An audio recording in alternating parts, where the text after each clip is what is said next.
All right, what is up, guys? I just thought that it would be worthwhile for me to share my opinions on the new YouTube layout. I know there's already been a bunch of videos that address the subject matter, but I felt like it would at least be worthwhile for me to add my 2 cents to the subject.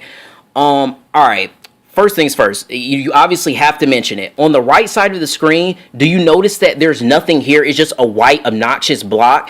This is literally the first thing you notice, the first startling omission that you notice when you first come to the website. So when you first refresh the page, you're like, do, and check and see my YouTube subscriptions, check to see what's going on. Usually like, oh, hold up, what the fuck? Why is there a huge white block on the right side of the screen not using any real estate? It basically serves no purpose.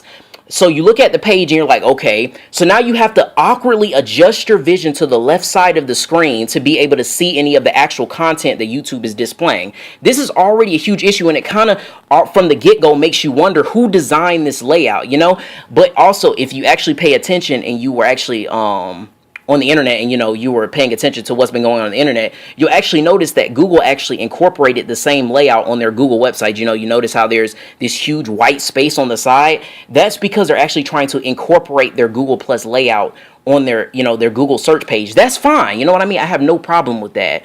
That's google.com. It works with the google.com website. Even if some people still do not like the fact that there's not real estate being used on the right side of the screen, that's fine.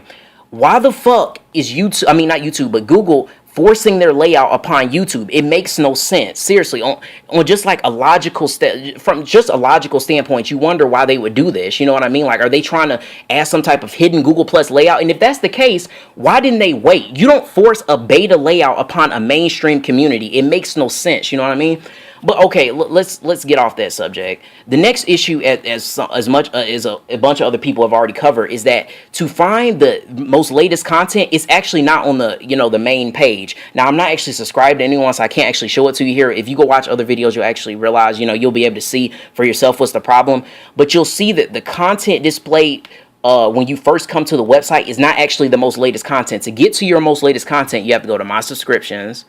So you have to click here. Then you have to click on Uploads Only. This is very detrimental to the overall usability that YouTube used to have. Now, a lot of people didn't actually take a liking to the last YouTube layout. I didn't have a problem with it. It was fine to me. You know what I mean? But the stuff they done now, like, even I have an issue with. Let me give you an example.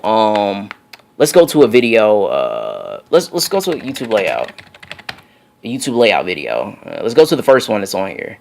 The first thing you notice, once again, let's get to it again. The first thing you notice when you load up a page is how awkwardly the video is positioned. Even if you resize the video to the larger size, you'll still notice that the video is awkwardly placed. Another thing that they decided to get rid of, you scratching your head wondering why they would get rid of this, is the gray outline that was actually bordering the outside of the video. This actually made it easier for your eyes to pay attention to what's going on in the center of the screen. Now that that's going, you just have this obnoxiously bright screen.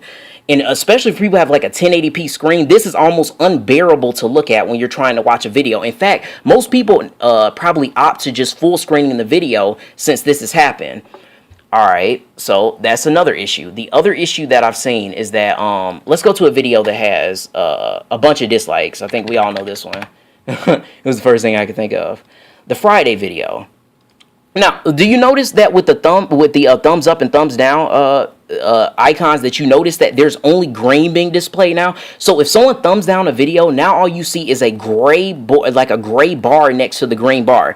Now, some people could say, what's the problem with that? The problem with that is that if you have a green bar next to a gray bar, it makes you wonder, like, because when you go to a page, you're not going to be able to initially tell, like right off the get-go, be able to tell which videos are being negatively and positively received. A lot of people won't be able to tell what the fuck is this gray bar, this gray bar mean. With red, it's obvious to a lot of people that it's obviously being negatively received. That's always how YouTube has been. Now they've added this this just entirely awkward layout, not just this, but overall, where it's not usable. Like, it's not a very user-friendly system, and I really don't understand why YouTube did this. It just makes you wonder, like, who is designing this website? The joke that they have on their when sometimes you go to an error page, you're redirected to an error page, it says an error has occurred. A team of highly trained monkeys has been dispatched to fix the problem or whatever it is. That's literally what you think sometimes are the people running this website. Like, are the people running this website highly trained monkeys? Like, seriously, sometimes that's what you wonder. But anyway, that's just my quick 2 cents on the you know, on the whole matter. And, you know, take it as you will. You know, if you don't like it, you know, then kudos to you because you have some sense. But if you do like it, I mean, can you please share with me what's so appealing about this layout? I mean, with this huge white border around the right side of the screen, like, why is this here? There's no real estate being used. Just on a logic, just from a design standpoint, this is not like, this is so amateurish. The website looks like a beta, as many other people have been so, you know, gracious to point out. The website looks like a beta. It doesn't look finished. It looks very bland and plain. Yeah, okay, now we have this right here, but who cares? It looks bland. So yeah, anyway, that was my 2 cents. I'm not gonna say any more on the subject. All right, I'm done. Wow.